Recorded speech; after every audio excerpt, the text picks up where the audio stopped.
اپنا ذاتی گھر کیسے حاصل کریں؟ مجرب وظیفہ جو انشاءاللہ تعالی جلد اثر کرے گا۔ السلام علیکم ورحمۃ اللہ وبرکاتہ۔ میں آج آپ کے ساتھ ایک ایسا وظیفہ شیئر کرنے جا رہی ہوں جو بہت سے لوگوں نے آزمایا اور اللہ کے فضل سے انہیں ان کا اپنا گھر نصیب ہوا۔ کیا آپ بھی جوائنٹ فیملی میں تنگ آ چکے ہیں؟ کہ آپ چاہتے ہیں کہ آپ کا ایک چھوٹا سا پرسکون اور اپنا ذاتی گھر ہو جہاں آپ اور آپ کی فیملی سکون سے رہیں؟ تو یہ ویڈیو آپ کے لیے ہے۔ اس ویڈیو کو آخر تک ضرور دیکھیے گا، یہ وظیفہ آپ کی زندگی بدل سکتا ہے انشاءاللہ تعالی۔ ہمارے معاشرے میں بہت سے لوگ جوائنٹ فیملی میں رہنے کی مجبوری کی وجہ سے ذہنی دباؤ، اختلافات اور بے سکونی کا شکار ہیں۔ پرائیویسی نہ ہونے کی وجہ سے ازدواجی زندگی بھی متاثر ہوتی ہے، لیکن یاد رکھیں اللہ تعالیٰ نے ہر انسان کے لیے رزق، سکون اور جگہ مقرر کی ہے، بس اسے مانگنے کا سلیقہ آنا چاہیے۔ آئیے آپ کو بتاتے ہیں وہ مجرب وظیفہ جس سے انشاءاللہ تعالیٰ آپ کا ذاتی گھر نصیب ہو سکتا ہے۔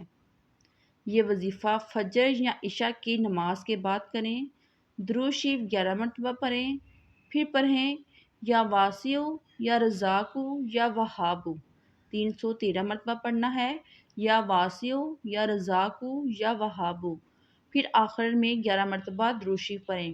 اس کے بعد اللہ تعالیٰ سے دلی دعا کریں، اے میرے اللہ، تو ہی وسعت دینے والا، تو ہی رزق بانٹنے والا، تو ہی عطا فرمانے والا ہے، مجھے اپنا ذاتی گھر عطا فرما اور مجھے جوائنٹ فیملی کے دباؤ سے نجات دے۔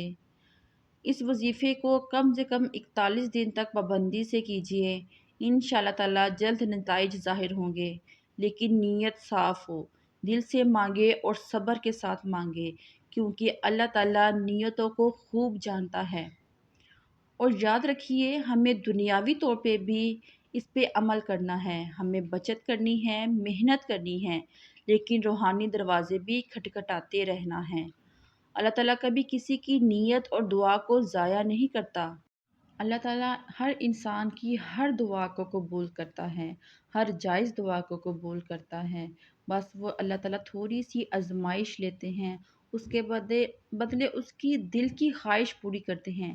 اگر آپ کو چھوٹی سی بھی آزمائش آ رہی ہے تو آپ سمجھ جائیں اس کے بعد آپ کی دل کی خواہش پوری ہونے والی ہے، کیونکہ امتحان کے بعد ہی رزلٹ ہوتا ہے۔ اگر چھوٹی آزمائش ہے تو چھوٹی دعا قبول ہوگی، اگر آپ پہ کوئی بڑی آزمائش ہے تو امید رکھیے، یقین رکھیے کہ آپ کی بڑی خواہش پوری ہونے والی ہے، کیونکہ یہ ہمارا خود کے تجربے ہیں، ہمارے بڑوں کے خود کے تجربے ہیں کہ اگر آپ پہ کوئی بڑی مصیبت آئی ہے، بڑی آزمائش آئی ہے، وہ آپ کی آزمائش ہے۔ اگر آپ پابندی نماز ہیں، نماز پابندی سے پڑھتے ہیں اور کوشش کرتے ہیں گناہوں سے دور رہیں، تو آپ کی وہ آزمائش ہوتی ہے۔ اگر آپ نماز نہیں پڑھتے، خاص طور پہ لوگوں کے دل دکھاتے ہیں، والدین کے دل دکھاتے ہیں، تو وہ پھر شاید آپ پہ وہ اللہ کا عذاب بھی ہو سکتا ہے، لیکن آپ ان چیزوں سے دور ہیں، گناہ سے دور ہیں۔ خاص طور پہ کامیابی کے لیے آپ اپنے والدین کا احترام ضرور کریں، کیونکہ اگر آپ اپنے والدین کا احترام نہیں کریں گے، اپنے بڑوں کا، خاص طور پہ بڑوں کا احترام نہیں کرتے، تو آپ دنیا میں کسی بھی چیز میں کامیابی حاصل نہیں کر پاتے۔ والدین ہوتے ہیں اکثر کہ ایسی چیزیں ہوتی ہیں کہ ان کی باتیں ہمیں ہرٹ کرتی ہیں، وہ چڑچڑے، کیونکہ وہ بڑھاپا ہوتا ہے ان کا تو وہ چڑچڑے ہوئے ہوتے ہیں۔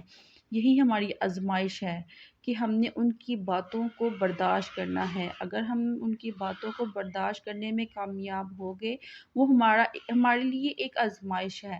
اگر وہ تلخ کلامی کرتے ہیں تو ہم نے برداشت کرنا ہے، کیونکہ وہ ان کی ایج ہے۔ اس ایج میں سب اسی طرح ہو جاتے ہیں، جب ہم بھی اسی ایج میں ہوں گے تو ہم بھی اسی طرح کے ہوں گے، تو ہم نے وہ چیزیں برداشت کرنی ہیں، کیونکہ یہ امتحان ہوتا ہے ہمارا، کیونکہ وہ اس عمر سے گزر چکے ہوتے ہیں، انہیں ہر چیز کا تجربہ ہوتا ہے، بچپن کا، جوانی کا، والدین بننے کا، ہر چیز کا تجربہ ہوتا ہے، وہ ہم سے بہتر جانتے ہیں۔ لیکن ہم جب جوانی میں ہوتے ہیں تو ہم سمجھتے ہیں کہ انہیں کچھ نہیں پتہ، لیکن جب ہم ان کی ایج پہ جا کے پہنچتے ہیں تو پھر ہم سوچتے ہیں کہ ٹھیک، واقعی میں وہ ٹھیک کہہ رہے تھے، ان کی باتیں ٹھیک تھیں۔ ابھی سے ہی آپ اپنے دل میں یہ باتیں ذہن نشین کر لیں کہ ان کی باتیں ٹھیک ہیں، کبھی بھی ان کو غلط نہ کہیں، بڑوں کو خاص طور پہ غلط نہ کریں۔ بڑوں میں آپ کے ماں باپ کے علاوہ آپ کی ایج سے بڑھ کر، آپ کے رشتے سے بڑھ کر جو بھی بڑے ہیں، اگر آپ کو کسی کی بات ہرٹ کر رہی ہے تو آپ ان کو پلٹ کر جواب نہ دیں، کوشش کریں خاموش رہیں۔ خاموش رہیں، ادھر ادھر ہو جائیں، سامنے نہ بیٹھیں، تھوڑی دیر کے لیے ادھر ادھر ہو جائیں، جب ان کا موضوع چینج ہو جائے پھر سامنے آ جائے، لیکن جب وہ باتیں کر رہے ہوں تو پلٹ کر ان کو جواب نہ دیں، کیونکہ بڑوں کو جواب سننا اچھا نہیں لگتا، اور جب بڑوں کے دل دکھتے ہیں نا تو اللہ تعالیٰ ناراض ہوتے ہیں۔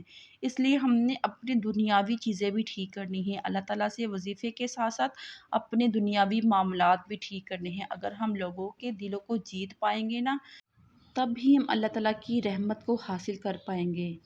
بہت سے لوگ اس وظیفے کو کر کر کامیاب ہو چکے ہیں۔ آپ بھی آج سے شروعات کریں، نیت کریں، صاف دل سے نیت کریں، وضو کریں اور اللہ تعالیٰ کے سامنے جھک جائیں۔ اگر آپ بھی چاہتے ہیں کہ ہم آپ کو دعاؤں میں یاد رکھیں تو کمنٹس باکس میں یا واسیو ضرور لکھیے گا، تاکہ ہم بھی اور سب دیکھنے والے بھی آپ کے لیے دعا کریں۔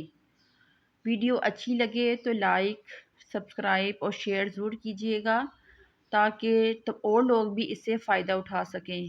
اللہ آپ کا حامی و ناصر ہو، آمین ثم آمین۔ السلام علیکم ورحمۃ اللہ وبرکاتہ۔